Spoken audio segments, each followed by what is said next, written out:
ലോകത്തെവിടെ മലയാളികളുണ്ട്. അവരുടെയൊക്കെ പൊതുവായ വലിയ സന്തോഷമാണ് മാനവരെല്ലാവരും ഒന്നുപോലെ ബന്ധങ്ങളും നവീകരിക്കുകയും സന്തോഷം പങ്കുവയ്ക്കുകയും നന്മ ആശംസിക്കുകയും സമൃദ്ധി കാണുകയും എല്ലാം കണ്ടിട്ട് അനുഭവിക്കുകയും ചെയ്തു. നല്ല ഒരു ജീവിത വസന്തകാലത്തിൻ്റെ സ്മരണയാണ്. കൊച്ചിയെ സംബന്ധിച്ച് ഓണത്തിന് കൂടുതൽ ഒരു പ്രസക്തി വേണം. അത്തച്ചമയം നടക്കുന്നത് തൃക്കാക്കരേട്ടനുള്ളത് ഇന്നത്തെ മഹാരാജാവിൻ്റെ ആനകളെ തളർച്ചിരുന്ന കളപ്പച്ചേരി എന്ന് പറയുന്ന രാമശ്ശേരി അദ്ദേഹത്തിൻ്റെ വാൾക്കാരന്മാർ താമസിച്ചിരുന്ന വാഴക്കാരൻ, അദ്ദേഹത്തിൻ്റെ കുന്തക്കാരന്മാർ വസിച്ചിരുന്ന ദേശം. അന്ന് സൈന്യത്തിന് ഭക്ഷണമുണ്ടാക്കുന്നത് അരി ഒക്കെ പാകപ്പെടുത്തി ലോമി കൂട്ടിയിടുന്ന ചുമയാണ് ചുമയായത്. കൊട്ടാരത്തിലേക്ക് പൂക്കൾ കൊണ്ടുപോകുന്ന പൂക്കാരന്മാർ വളരുന്ന പടിയാണ് പൂക്കാട്ട് പടിയാണ്. ഭഗവാന്റെ തൃക്കാൽക്കര ചേർന്ന നാടാണ് കാക്കനാട് പരിസരം. ഇങ്ങനെ ഓണത്തിൻ്റെ ഒരു തലസ്ഥാനമാണ് കൊച്ചി രാജ്യം എന്ന് പറയുന്നത്. പ്രത്യേകമായൊരു സന്തോഷം എനിക്കുള്ളത് ഇന്നത്തെ ഓണക്കാലത്തൊക്കെ ധാരാളം പൂക്കളും ഒക്കെ നിറഞ്ഞ തൊഴിലുകൾ, അത് പൂക്കൾ പറിക്കാൻ ഓടി നടക്കുന്ന ധാരാളം ഉത്സാഹശാലികളായ കുട്ടികളും അങ്ങനെ കുടുംബത്തിൽ വന്നു ചേർന്ന ബന്ധുക്കൾ കൂട്ടായ്മയായിരുന്നു. അതൊക്കെ ഇത്തിരി കുറഞ്ഞു പോയി. എന്നാലും സന്തോഷത്തിന് കുറവില്ല. എൻ്റെ ഒരു ചെറിയ അഭിപ്രായം എന്താണെന്ന് വെച്ചാൽ, നമുക്ക് കുടുംബങ്ങളൊക്കെ അണുകുടുംബങ്ങളായെങ്കിൽ കൽപ്പാത്തി രഥോത്സവത്തെക്കുറിച്ചൊക്കെ നിങ്ങൾ കേട്ടിട്ടുണ്ടാകും. ആ തേര് വലിക്കുന്നത്, ഭഗവാന്റെ തേര് വലിക്കുന്നത് ഏത് ഇല്ലത്തിൽ അല്ലെങ്കിൽ കുടുംബത്തിൽ അല്ലെങ്കിൽ അഗ്രഹാരത്തിൽ ആളുകൾ ലോകത്തിൻ്റെ ഏത് ഭാഗത്തുണ്ടെങ്കിലും അന്ന് അതിന് വന്നു. അതൊരു വലിയ കൂട്ടായ്മയുടെ ഒരു പുണ്യ മഹോത്സവമായിട്ട് അവരാധനങ്ങനെ ആഘോഷിക്കും. അതുപോലെ ഓണം വരുമ്പോൾ ഒരു കുടുംബത്തിലെ ബന്ധുക്കൾ എല്ലാവരും ചെറിയ ചെറിയ ഭാഗികമായ ഓണ സന്തോഷങ്ങൾ മാറ്റിവെച്ചിട്ട് എല്ലാവരും ചേർന്ന് സമഗ്രമായ ഒരു ഓണ സന്തോഷം എല്ലാ കുടുംബാംഗങ്ങളും ഒരുമിച്ചിരുന്ന് പങ്കിടണം എന്നാണ് എൻ്റെ വളരെ വിനീതമാണ് ഒരു അഭിപ്രായം. അതേക്കുറിച്ച് ധാരാളമൊക്കെ എഴുതിയിട്ടുണ്ട്. എന്നാലും ഇന്നത്തെ ദിവസത്തെ ഒരു സന്തോഷം, ഇന്നേക്ക് കൃത്യം 40 വർഷം മുമ്പ് 87 2012 40 വർഷം മുമ്പ് ഞാൻ എഴുതിയ ഒരു ഓണക്കാലം ആകാശവാണിയുടെ ലളിതഗാന സംഗീത പാഠത്തിൽ എം.ജി. രാധാകൃഷ്ണൻ ചേട്ടൻ പഠിപ്പിച്ചിരുന്നു.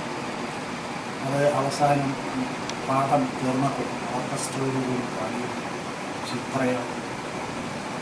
40 വർഷത്തിന് ശേഷവും ആ ഗാനം എനിക്ക് കേൾക്കാൻ സാധിക്കുന്നു എന്നുള്ളത് എൻ്റെയും ഒരു ഭാഗ്യം. എനിക്ക് പ്രിയപ്പെട്ട ഗായികയായിട്ടുള്ള പ്രിയപ്പയ്യും മക്കളും മക്കളോടൊപ്പമുള്ള മക്കളെപ്പോലെ തന്നെയുള്ള ശിഷ്യത്തികളും എല്ലാവരും ചേർന്ന് എന്നെ പാടി കേൾപ്പിക്കുന്നു എന്നുള്ള എൻ്റെ ഒരു വലിയ ഓണപ്പുണ്യമായിട്ട് ഞാൻ കരുതുന്നു. അതാണ് ഞാൻ വീണ്ടും പറയുന്നത്, ഓണത്തിൻ്റെ സന്തോഷത്തിന് വഴക്കമില്ല. 40 വർഷം മുമ്പ് ഈ ഗാനം കേട്ടപ്പോൾ എനിക്കുണ്ടായ സന്തോഷം തന്നെയാണ് എന്നെ ഈ മക്കളെല്ലാവരും ഈ ഗാനം പാടിക്കേൾക്കും. ആ പാട്ട് അങ്ങനെ എഴുതാൻ കഴിഞ്ഞല്ലോ എന്നുള്ളൊരു സന്തോഷം പൂർണ്ണമാവുന്നത് എൻ്റെ മനസ്സിലൊരു സന്തോഷത്തിൻ്റെ നിറപൂക്കളം ഉണ്ടാകുന്നത് ഇപ്പോഴാണ്. ഈ ഗായികമാർക്കെല്ലാം നല്ല ഭാവി ആശംസിക്കുന്നു. എല്ലാം വലിയ പാട്ടുകാരികളായിട്ട് വരട്ടെ. ലോകം അവരെ ഇത് കയ്യിൽ നീക്കി സ്വീകരിക്കും.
മധുരോത്സവമാ